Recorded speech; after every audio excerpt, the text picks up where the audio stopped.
បាទជំរាបសួរពុកម៉ែបងប្អូនថ្ងៃនេះខ្ញុំសូមបង្ហាញនៅសកម្មភាពដែលយើងដាក់តុសិស្សទៅខាងវត្តមរំជើងនៅក្រុងច្បារមនបងប្អូនចំនួន23តុបងប្អូនហើយតុទាំងអស់នេះសុទ្ធតែបាញ់ស្លាកឈ្មោះខុសគ្នាទាំងអស់បងប្អូន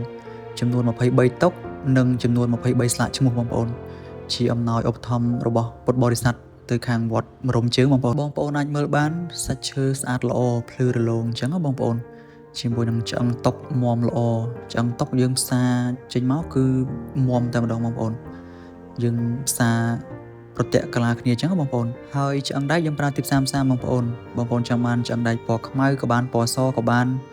តុកយើងចេញទៅច្រើនតាមសាលារដ្ឋសាលាឯកជននិងវត្តអារាមនានាយើងចេញទៅច្រើនតាមបណ្ដាខេត្តផ្សេងៗអញ្ចឹងបងប្អូនបើស្លឹកឈើវិញគឺកម្រាស់8លីបងប្អូនក្រាស់ល្អទម្ងន់ក្នុងមួយតុកធ្ងន់គួរសមដែរបងប្អូន